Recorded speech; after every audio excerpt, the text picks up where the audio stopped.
میں نے جھک کر ہاتھ چلایا تو جو چیز میرے ہاتھ میں آئی وہ انسانی سر تھا جسے چاند کی روشنی میں دیکھ رہا تھا۔ میں نے بامشکل اپنی چیخیں روکیں۔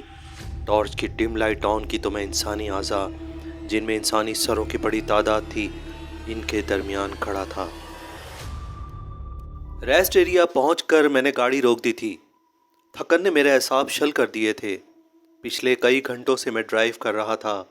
سڑک کے دونوں طرف اونچے اونچے درخت اور ان کی شاخیں ایک دوسرے میں گڈ مڈ تھیں۔ اندھیرے اور سناٹے میں صرف میری گاڑی کی ہیڈ لائٹس تھیں جو اندھیرے کو چیر رہی تھیں۔ میں نے میری اور مارٹن سے کہا ہم رات یہیں کیمپنگ کریں گے اور صبح روانہ ہو جائیں گے۔ ان دونوں نے بھی حامی بھر لی اور ہم نے گاڑی سے اپنا سامان نکالا اور نسبتاً ایک بہتر مقام پر کیمپ لگانے کا فیصلہ کیا۔ اس طرح کا سامان میں اپنی گاڑی میں ہر وقت رکھتا تھا۔ بوقت ضرورت یہ ہمارے بہت کام آتا تھا۔ میری اور مارٹن نے کیمپ لگانے کا عمل شروع کیا اور میں نے لکڑیاں جمع کر کے پتھروں کی مدد سے چولہا بنایا اور آگ جلانے کی کوشش کرنے لگا۔ بھوک سے ہم سب کا برا حال تھا۔ نومبر کی سردی دانت بجا رہی تھی۔ کیمپ تیار ہو چکے تھے۔ ایک کیمپ میں میری اور نسبتاً بڑے کیمپ میں اور مارٹن سونے چلے گئے۔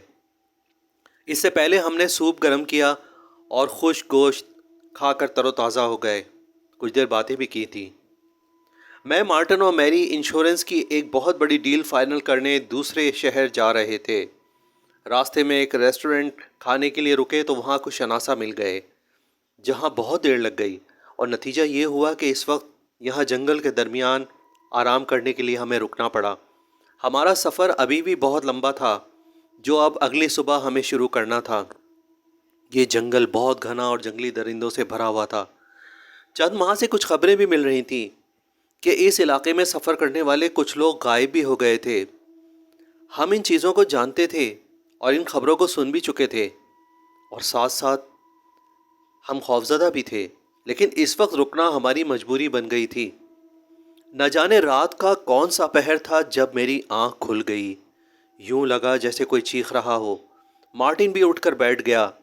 ہم کیمپ سے باہر نکلے تو میری بھی باہر آ چکی تھی۔ یہ کیسی آوازیں تھیں؟ میری خوفزدہ لہجے میں بولی۔ ہم تینوں نے ٹارچیں سنبھال لیں اور مارٹن چیخا، کون ہے یہاں؟ ہمیں درختوں کے درمیان واضح کسی کا سایہ دکھائی دیا اور ہم اس کی طرف لپکے، لیکن وہ سایہ غائب ہو گیا۔ ہم اسی سمت بڑھنے لگے۔ کیا ہمیں اس انجانی جگہ، اس ویرانے میں اس طرح آگے جانا چاہیے؟ مارٹن بولا۔ ہمیں اب اپنی غلطی کا احساس ہو چکا تھا، لیکن اب ہمیں بہت دیر ہو چکی تھی۔ ہم راستہ بھٹک کر گھنے درختوں کے جنگل میں کہیں روپوش ہو چکے تھے۔ ہم جتنا واپسی کا راستہ تلاش کر رہے تھے اتنا ہی بھٹکتے جا رہے تھے۔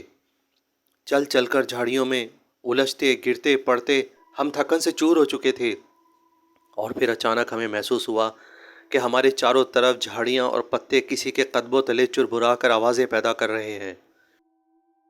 جھاڑیوں میں بیٹھو، خود کو چھپاؤ، میں نے دھیمے سے مارٹن اور میری سے کہا، اور ہم تینوں تھوڑے فاصلے پر چھپ گئے۔ ٹارچیں ہم بند کر چکے تھے۔ اب صرف اندھیرا تھا یا نامعلوم قدموں کی آوازیں، اور پھر شور مچنے لگا۔ انہی میں مجھے میری اور مارٹن کی آوازیں بھی سنائی دیں۔ وہ شاید خود کو چھڑوانے کی کوشش کر رہے تھے۔ میں جھاڑی سے باہر نکلا، میرے ہاتھ میں ٹارچ تھی جسے میں نے جلایا، اور جو کچھ دیکھا وہ میرے اوسان خطا کر گیا۔ میری اور مارٹن دونوں کو لمبے قامت والے کچھ لوگ اٹھا کر لے جا رہے تھے۔ پہلے میں نے سوچا کہ انہیں للکاروں، لیکن میں نے خاموشی سے ان کا پیچھا کرنا مناسب سمجھا۔ ٹارچ میں گل کر چکا تھا اور درختوں کی آڑ لے کر ان کے پیچھے چلتا رہا۔ کچھ فاصلے پر ایک کھلا میدان دکھائی دیا جو چاند کی روشنی میں منور تھا۔ میری اور مارٹن کو انہوں نے زبردستی زمین پر پٹک دیا، اور اب میری حیرت کی انتہا نہیں رہی جب میں نے دیکھا کہ یہاں بہت بڑی تعداد میں بہت سارے لوگ موجود تھے۔ مجھے اپنے پیروں کے نیچے کیچڑ محسوس ہو رہی تھی۔ میں نے جگہ بدلنی چاہی تو وہاں بھی کیچڑ کا احساس ہوا۔ یہاں بہت گندی سڑان پھیلی ہوئی تھی۔ میں نے اندھیرے میں جھک کر ہاتھ چلایا تو جو شے میرے ہاتھ میں آئی وہ انسانی سر تھا جسے چاند کی روشنی میں دیکھ رہا تھا۔ میں نے بامشکل اپنی چیخیں روکیں۔ ٹارچ کی ڈم لائٹ آن کی تو میں انسانی اعضاء جن میں انسانی سروں کی بڑی تعداد تھی ان کے درمیان کھڑا تھا۔ میں خوف سے کانپ رہا تھا۔ میں نے وہاں سے پیچھے ہٹنا شروع کر دیا اور اس کیچڑ سے دور ہٹ گیا۔ میرا دماغ پھٹنے لگا۔ کیا یہ لوگ آدم خور ہیں؟ خوف کی سرد لہر میری ریڑھ کی ہڈی میں سرایت کر گئی۔ میری اور مارٹن، میں ان کا سوچنے لگا، مجھے اب کیا کرنا چاہیے؟ میں تنہا ہوں، میں کیا کر سکتا ہوں؟ مجھے دونوں کی کربناک چیخیں سنائی دیں۔ میں الٹے قدموں واپس ہوا اور گرتا پڑتا نہ جانے کب تک بھاگتا رہا اور پھر بے دم ہو کر گر پڑا۔